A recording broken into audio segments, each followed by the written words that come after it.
చిమ్మ చీకటిలో జీవనం సాగించిన తమకు కూటమి ప్రభుత్వం వెలుగులు నింపిందని గూడెం ఆదివాసీలు హర్షం వ్యక్తం చేస్తున్నారు. ఉప ముఖ్యమంత్రి పవన్ కళ్యాణ్ చొరవతో అల్లూరు సీతారామరాజు జిల్లా అనంతగిరి మండలం రొంపల్లి పంచాయతీ పరిధిలోని గూడెం ప్రజలకు ఎట్టకేలకు విద్యుత్ కనెక్షన్లు అందుబాటులోకి వచ్చాయి. విద్యుత్ వెలుగులు లేక అజ్ఞాతంలో ఉన్న తమ పరిస్థితిని అర్థం చేసుకున్న పవన్ కళ్యాణ్కు రుణపడి ఉంటామన్నారు. తమ గ్రామానికి విద్యుత్ అందేలా చేసిన పవన్ కళ్యాణ్కు కృతజ్ఞతలు తెలుపుతూ ఆయన చిత్రపటానికి సందర్భంగా పాలాభిషేకం చేశారు గిరిజనులు.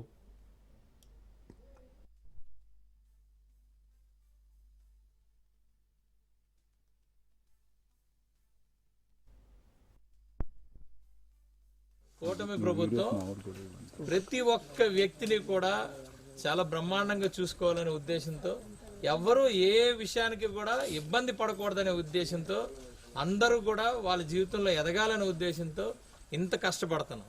అర్థం చేసుకోండి. ఇది ఏదో మిమ్మల్ని ఒక మారుమూల ప్రాంతాన్ని వదిలేసి మీరు ఇంతకుముందు మీరు చూసే ఉంటారు. పవన్ కళ్యాణ్ గారు మరి ఏ పదవి లేనప్పుడు పార్టీ పెట్టిన తర్వాత ఇక్కడి నుంచే మొదలు పెట్టారు. ఉత్తరాంధ్ర నుంచే ఆయన యాత్ర మొదలు పెట్టినప్పుడు ఇవన్నీ చూశారు. కనీసం నీరు లేదు, రోడ్లు లేవు, కరెంటు లేదు, అలాగే మెడికల్ అంటే ఏదన్నా ప్రాబ్లం వస్తే వాళ్ళకి మీ అందరికీ వైద్యం సరిగ్గా అందట్లేదు. ఇవన్నీ కూడా చూసి ఇన్నాళ్ళు పోరాటం చేసి ఈరోజు ప్రభుత్వం వచ్చిన తర్వాత చంద్రబాబు నాయుడు గారి నాయకత్వంలో ఆయనతో కలిపి, అలాగే మోడీ గారి నాయకత్వంలో కలిపి ఈరోజు పవన్ కళ్యాణ్ గారు మొత్తం ఏదైనా సరే గిరిజన గ్రామాలు, మారుమూల గ్రామాలకి రోడ్లు వేయాలా, అలాగే కరెంట్ ఇవ్వాలా,